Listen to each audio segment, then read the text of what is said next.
I'm Ethel Case from Risky Case from Greenfield Community College, and I have a particular honor tonight, and I'd like to get on with it so you can hear the person that we've all come very enthusiastically to hear. As we begin this exciting program, I would like to thank the foundation of Greenfield Community College for making this evening possible. I would also like to thank the area newspapers for their kind suggestions. And the high school for their use of the auditorium. As you came here to listen to Mrs. Chisholm, I'll try to keep my introduction short. Mrs. Chisholm was born in Brooklyn, New York, spent some early years in the Barbados, returned to Brooklyn, graduated from Brooklyn College, my alma mater, cum laude, and began a career in early childhood education. She completed her master's degree at Columbia University while working full-time. Active in the political club of her district, she became very aware of the many changes that needed to be made to assure fairer representation of the Blacks, Hispanics, women, and other minorities. In 1964, she was elected to the New York State Assembly, the second woman and one of only 8 Black members. During her 4 years in Albany, she did a lot of stirring up, and in her own words, quote, had a liberal education in how politics is run in our country, unquote, and again in her words added, I did not like a great deal of what I learned, unquote. In 1968, she was elected to Congress, the first Black woman to attain that distinction. As a member of the House Veterans Affairs, Education, and Labor Committees, she achieved major breakthroughs for the poor, women, minorities, and aliens. In 1971, she announced her candidacy as a nominee for the presidency. And though she was not successful, her name, her ideals, and her commitment became part of America's consciousness. In 1982, she ended her stint in Congress and is now a Purrington professor at Mount Holyoke College, devoting herself, as she had always planned, to teaching, lecturing, and traveling in order to create a new national state of mind. I refer you to her 2 books, Unbought and Unbossed, an autobiography, and The Good Fight, the story of her candidacy for the presidency. If you read those, you will feel, as many of us do, that this little Black woman, as she often calls herself, has by conviction and perseverance, and in the face of prejudice, bigotry, and political roadblocks, continued to speak out for many voices and causes that had for too long been silenced. It was interesting to me, and I want to share this with you, and I have his permission, that a young Greenfield boy named Steve Capshaw wrote in an essay on Shirley Chisholm in his 5th grade class last year, a 6th, sorry, Stephen. He said, I think that Shirley Chisholm is one of the few who have strongly helped build our wonderful country.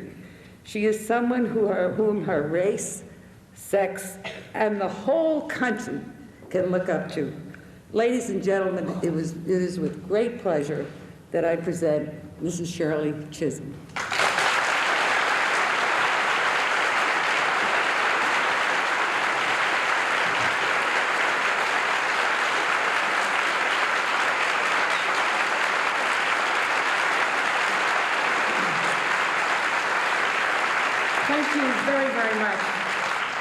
Thank you very much. I am very glad to be here this evening.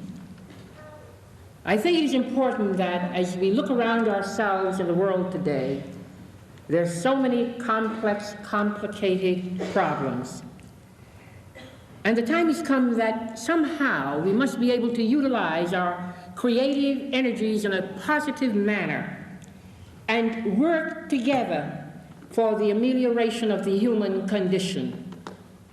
It matters not whether you are white or black, whether you are male or female, but that if you have special talents and aptitudes and abilities, that these collective talents and abilities should be utilized by all of us in order to try and help make this world a better place in which to live.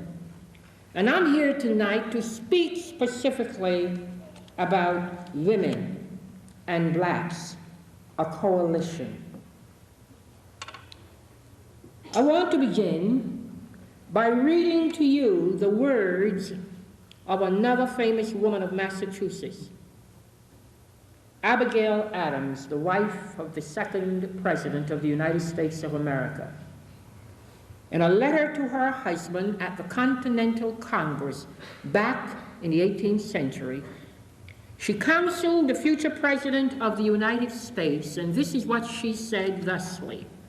She said, "Remember the ladies, and be more generous and favorable to them than your ancestors. Do not put such unlimited power into the hands of husbands. Remember that all men would be tyrants if they could." And remember, this is not a modern-day feminist talking, ladies and gentlemen. This is dear old Abigail of the 18th century. If particular care and attention is not paid to the ladies, we are determined to foment a rebellion, and we will not hold ourselves bound by any laws in which we have no voice or representation. End quote. More than 200 years after her quill pen scratched those words on the paper, this land, this society, and this economy are still dominated by husbands and by some tyrants who are determined to rule consistently and persistently. And not only are women still struggling under the weight of some of this tyranny, but blacks and other minorities in this nation also still know that true equality only as an ideal and a concept, not as an everyday reality. We women, we blacks have rebelled. We have struggled, and we have made progress towards realizing the egalitarian promises proclaimed in our country's founding documents.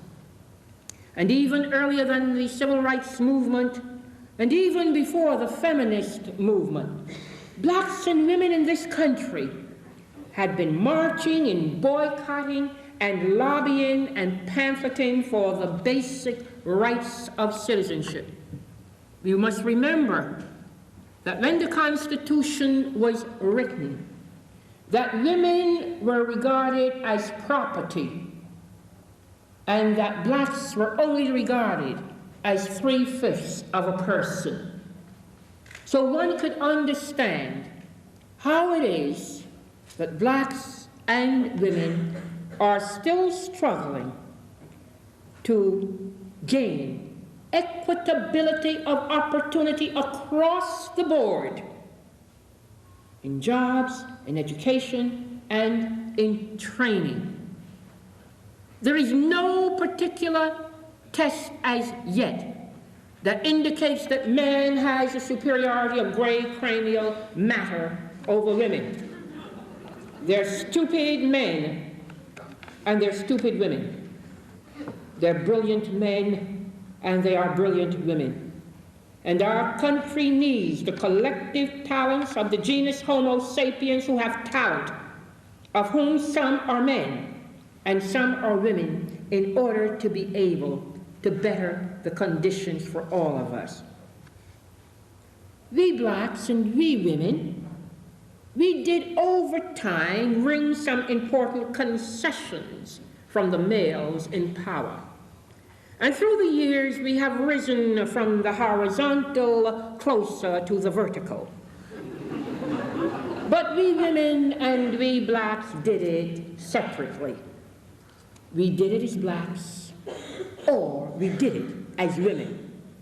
We each fought our own battles because we did not see, or we could not see, or we would not see that it was all the same battle for freedom and equality of opportunities.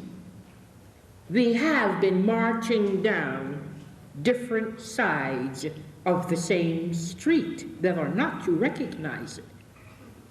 But maybe finally, we are coming together and we are marching down, hopefully, the middle of the street.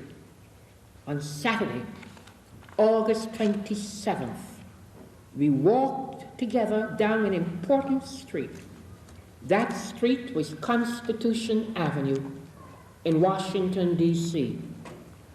We marched together as a new coalition of conscience, not only to remember the historic gatherings of 20 years ago, but also, and more importantly, to unite behind the causes key to our future as a nation and our future as a planet peopled in peace by a diversity of human beings.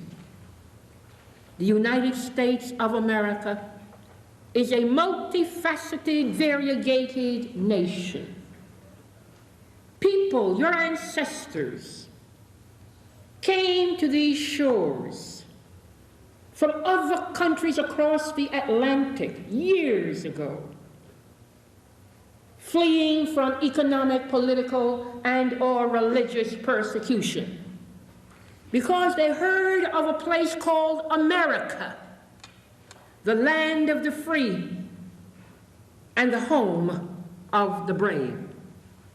And so they came, because the words at the foot of the Statue of Liberty beckoned to them and gave them the feeling and idea that you have come to a haven.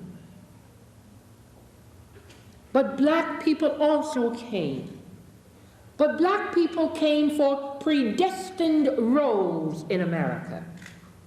The words at the foot of the Statue of Liberty did not have the same meanings for black people, because they came to perform certain back-breaking slave labor on the cotton fields and the tobacco fields of Georgia, Alabama, South Carolina, Arkansas, in order to help develop this country in such a way that their labor, their sweat, their blood helped to make this country the great mercantile and financial center that it is today. So the blood and the sweat and the tears of black citizens also lie rooted deeply in the stream of America. But because of our high visibility, the amount of melanin in our skins, even though we're all alike beneath, you remove that outer covering, my friends, and do you know that we really have the same kind of blood coursing through our veins, the same pair of lungs, the same circulatory system, that if I could help you to live, my blood, or something that belongs to me, might help you to live. It would not be a question of race. So it is important for us to recognize in this country that we must move away from the phrase of, what do you people want now? Black people, my friends, want no more, nor no less, than every other group that has come to the shores of America hardly able to speak the English language, but came in order to hopefully realize the fruition and the aspirations that they dreamt about as they were persecuted in Europe. The blood, the sweat, and the tears of black Americans also lie rooted deeply in the soil of America. And this past August 27th, when we were in Washington and when we saw America marching together, when we recognized that indeed at that point in time, America was not anybody's melting pot. America is a salad bowl. Different pieces, different persons making up this multifaceted nation. And we better understand that although many of us may have come to this country, or our ancestors may have come to this country in different ships, we better understand that we're all in the same boat right now. Yes, my friends, this is called a coalition of conscience. But what it really is, and what it really needs to be, is a coalition of confrontation. But we're not speaking about confrontation in the streets.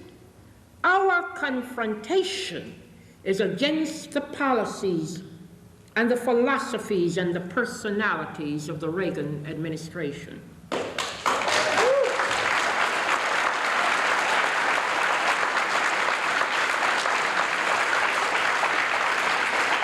Persons in this audience might very well say, what do you expect from Shirley Chisholm? She's a Democrat. So what do you expect? I challenge you in terms of saying to you, I repeat the words of Al Smith, regardless of your political persuasion. Let the record speak for itself.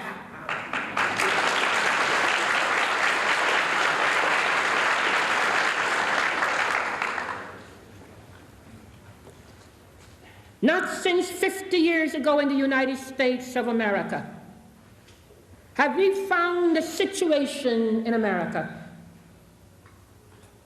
in which so many segments simultaneously are suffering from a most deleterious impact on their quality of life. Senior citizens wondering whether or not the Social Security system is going to hold up. And yet during their productive years, they were told that if they paid into a system called the Social Security system, that in the twilight of their lives, they would not have to worry. They could be assured of food, shelter, and clothing. And look at what we did to so many elderly people in this country when we had begun to move in the direction of eliminating the $122 a month minimum Social Security, of which 81% collecting that minimum were females in America. And the only reason that did not come about was because of the outcry in this nation. And even during that time, doctors told me that the circulatory ailments and the heart conditions of so many senior citizens escalated because of the disquietude, the anxiety, the insecurity. These people who had been productive for years have been on the tax rolls of America and had paid into a system and deserved this in return, now wondering what was going to happen to them. Then the beautiful young people of this country, the young people who must get a technological, business, or academic education in order to have the requisites that are necessary to compete in a very highly automated and technological society. Now they don't know for sure whether or not they will be able to complete their college educations. Just came back from Dallas, Texas, and Kansas, meeting and seeing hundreds of farmers who have lost their family farms that have been in their families for generations because they do not have the money to make the loans. They can't get the money to pay off some of the mortgages, and so they are in a certain kind of predicament. And the women and the blacks of this country, the women as a result of the women's rights movement, and the blacks as a result of the civil rights movement, were the recent two segments in America who adhered to the adage that God helps those who help themselves. And these groups went out for about 15 years, dramatically bringing their problems to the attention of America as a whole. And progress has been made, but during the past two and a half years, the actions, not the rhetoric, is not consistent in terms of the gains that we have made.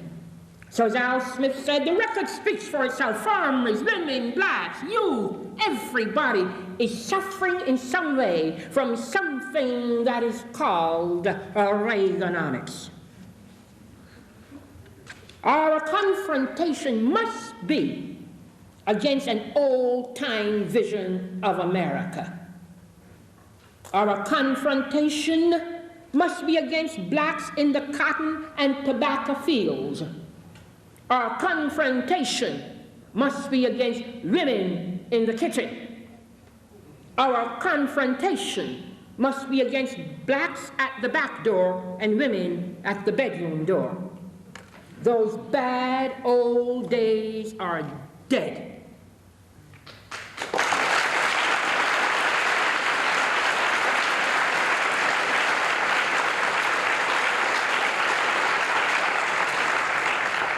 But my friends, the conservatives desire to pry the lid off the coffin.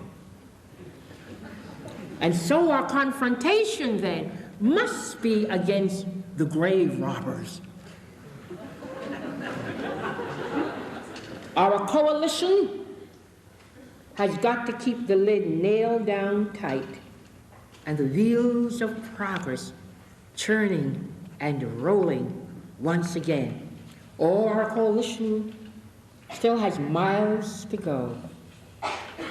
The bad old days may be dead, my friends, but there's still plenty of ghosts roaming around.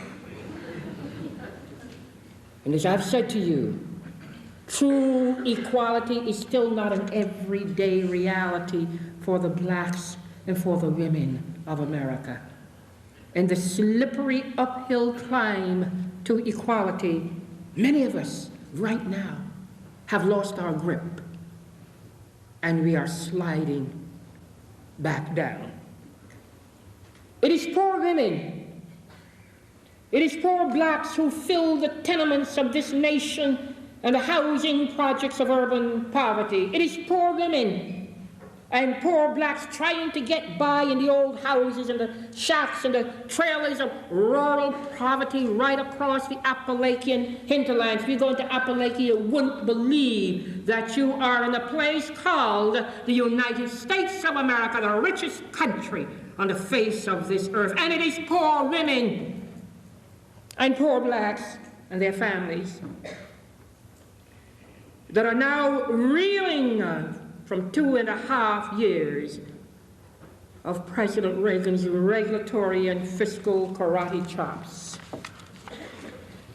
The nonpartisan Congressional Budget Office, so that you understand that this isn't Shirley Chisholm because she's a Democrat. The nonpartisan Congressional Budget Office has just completed a study of the impact of domestic spending cuts enacted since our president took office. In a close examination, this nonpartisan body looked at 26 human resource categories, and they calculated that there will be a total reduction of $110 billion for the people's programs in the next year and a half. And of that alarming total,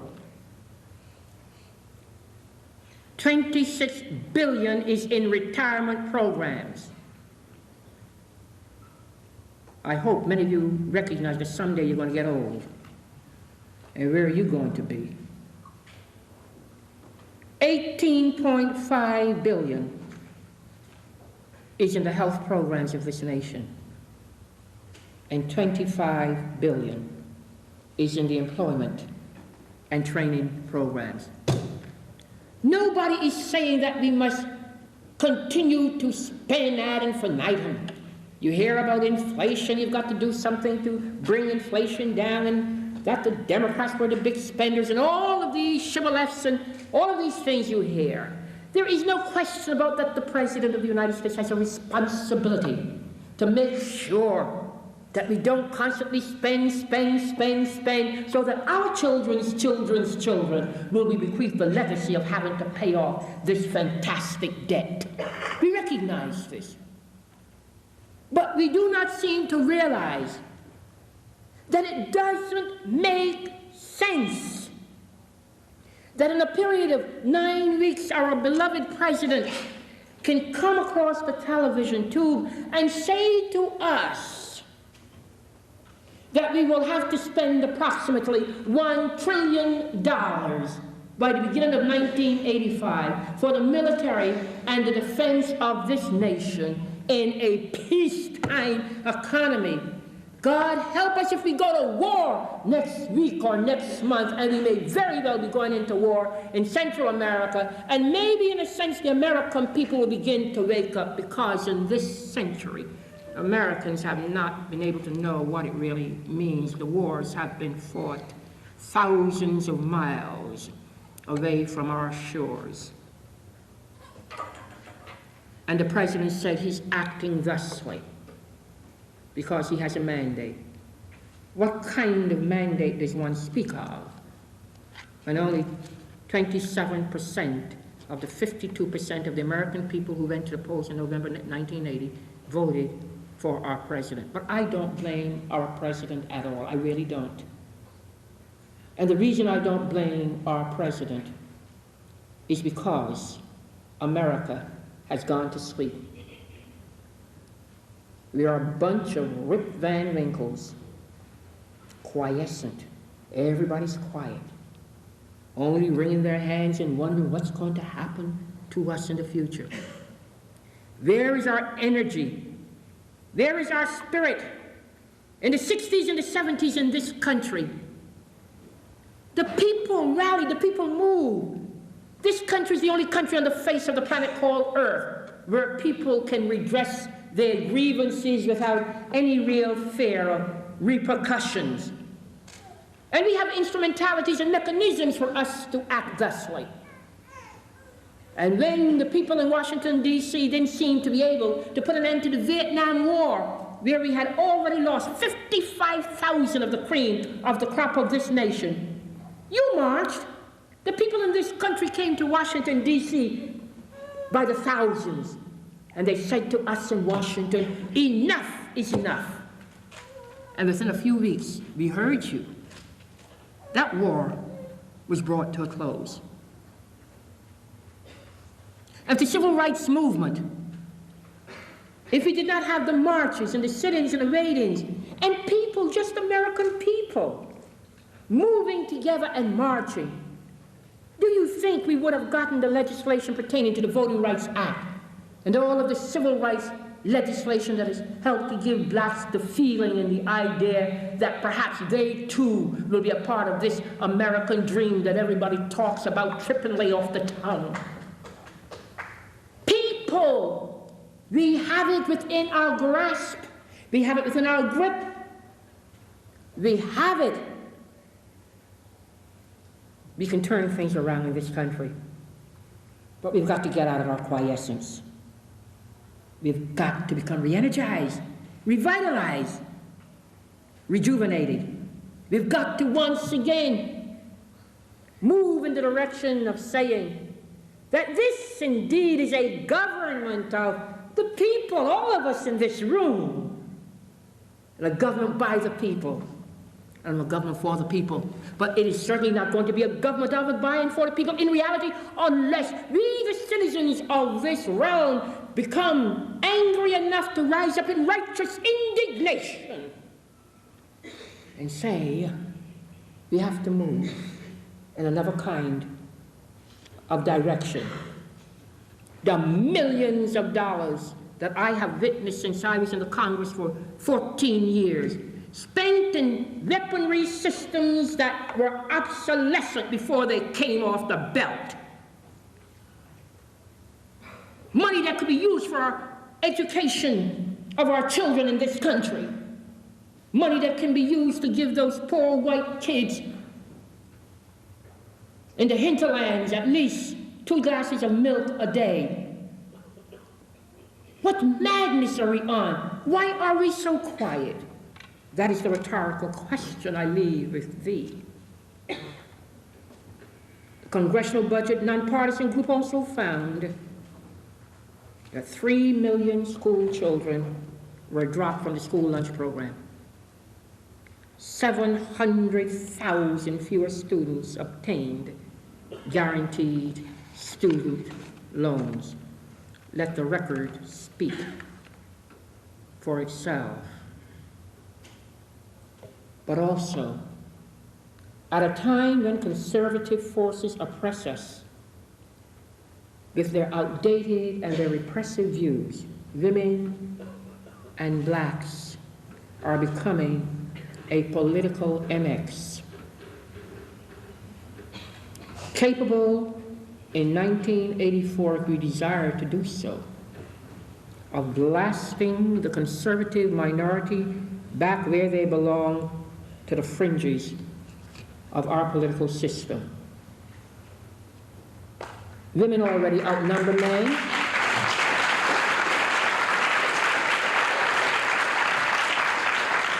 Women already outnumber men going to the polls by as many as 6 million voters. Blacks riding a crest of inspiring political muscle flexing are registering to vote in record numbers, and they can begin to control the political balance of power in many states, cities, and within the Democratic Party. We blacks and we women, we have the makings, and we can have the takings of a coalition of confrontation and a coalition of conscience. It makes no difference whether you love me or I love you. That is not the issue at all. Because every one of us in this room, I dare say, have people that love us. We're not in this for love. We are in this in order to make sure that this society does not continue to give us a lot of rhetoric that's meaningless. That this society recognizes that we as women have much to offer. There's no other society in this world that has as many college-educated or college-trained women as in the United States of America.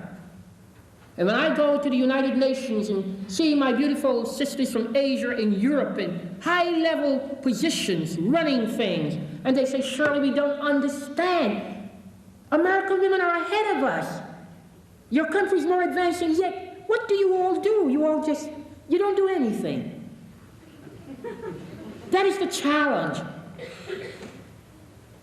And women have got to understand also that regardless of whether you're a Republican, a Democrat, or you're an independent, or whatever, that we as the natural instructors of the young have a legacy to bequeath to these beautiful children in this audience this evening. Traveling through this country and going to the black deltas of Mississippi and Georgia and seeing little black children with distended stomachs, hardly able to stand up, dying from malnutrition. And then going through the hinterlands of West Virginia and Kentucky, white folk living in shacks and trailers, dirt floors, outhouses for bathroom, no modern plumbing facilities. And as you see these tiny little white children running towards you, hard hardly able to stand up on knobbly knees, pale, sallow, beyond their years. They don't even look as though they're human beings living on this planet called Earth. And we're talking about care packages.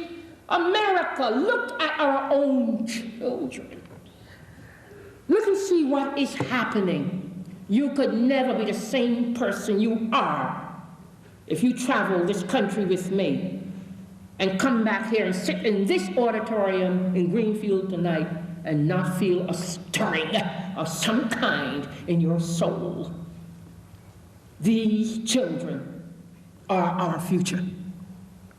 And it's important for women to move out in the political area of this country on the city level, the statewide level, and on the national level.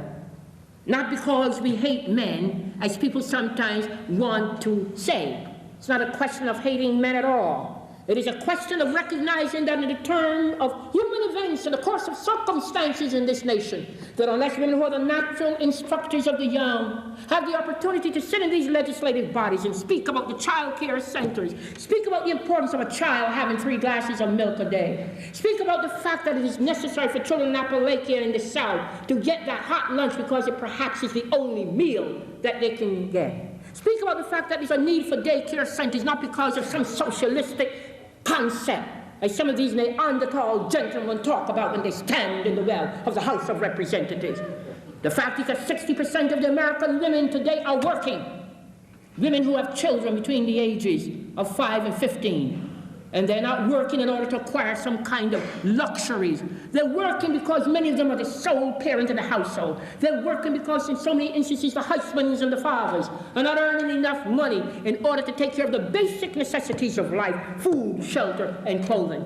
And in order to do this, they need to have places where their children can be cared for intellectually, psychologically, physically, and educationally. And that is what child care centers are about.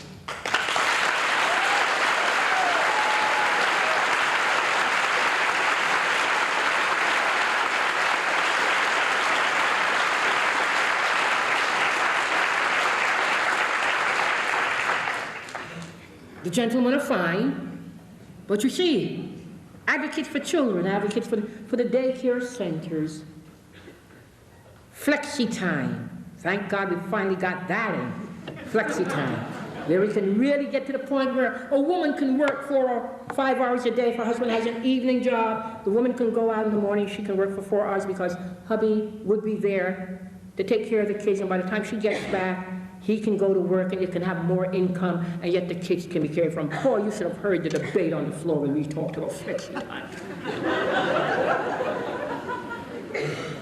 Some of these gentlemen, really, they're worse than Attila the Hun. It's amazing where they're coming from. And I say that I believe that we're going to be able to get some basic changes in America after 25 years in the political arena. I never thought I would say this, but I'm now convinced.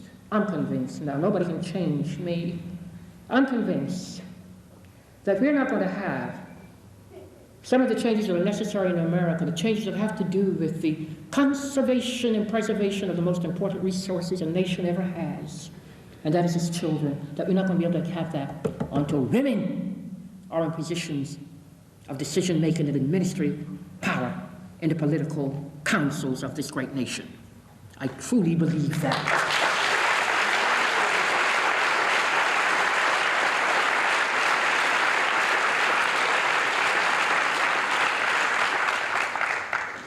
I don't want the gentlemen who are here this evening to feel uncomfortable. I think if you're broad-minded enough, you'll understand where I'm coming from.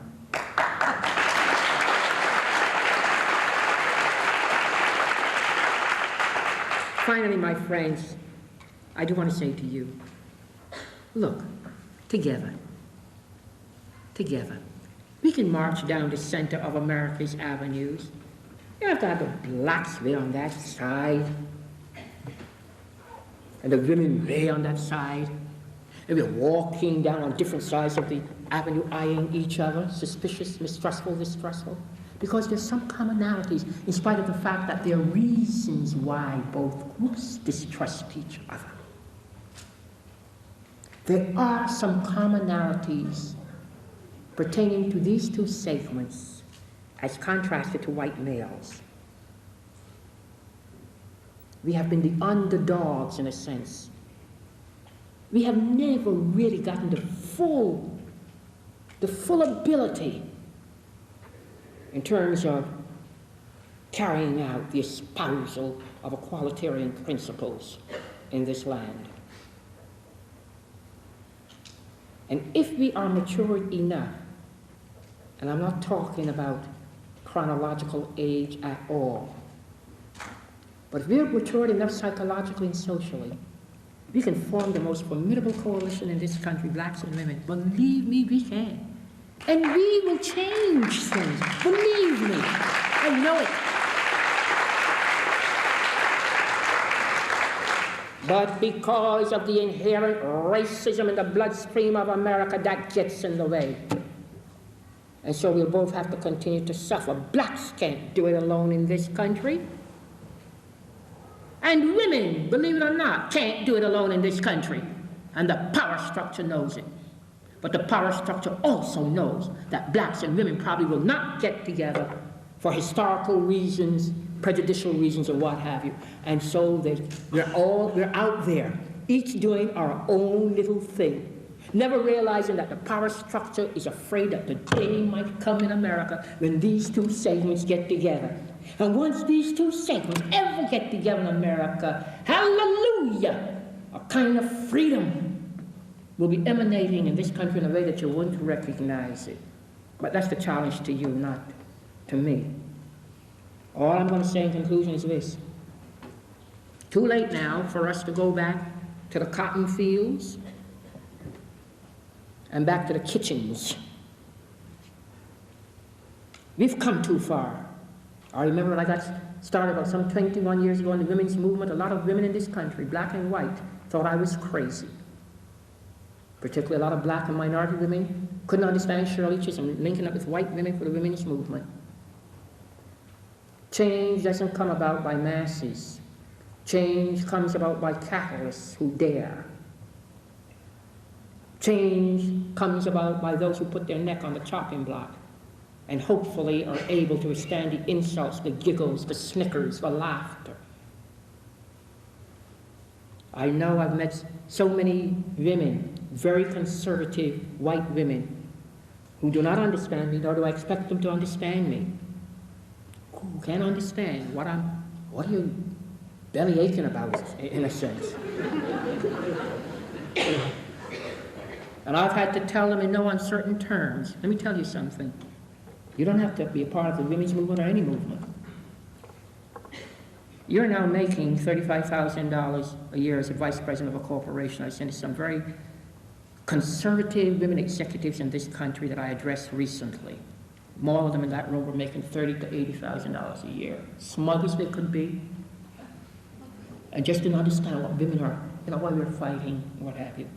And I said to them, you may not understand what some of us have been fighting about, but I want to tell you here and now, you would not be making that $35,000 to $80,000 a year if it wasn't for women like myself and others who dared to challenge the traditional system that kept you back. And now you're enjoying the fruit of what we did.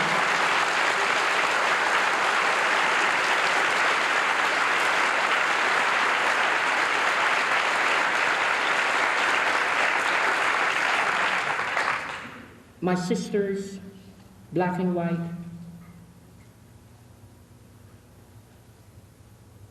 I want to say this in conclusion. We've really come too far to again be danced backwards into what others consider to be our place. Our place here and now is in America's mainstream, in the upper, swifter currents of the mainstream, where we can assume greater responsibilities and collect the greater rewards that we are due. And don't let anybody tell you that you're out on the limb. The time has come in America, and all of us can no longer be the passive, complacent, armchair recipients of whatever the morals or the politics of our nation may decree for us. But that if we have the courage of our convictions, we will stand up and be counted. Nobody talks about you if you're not doing anything, so don't worry about it if they're talking about you.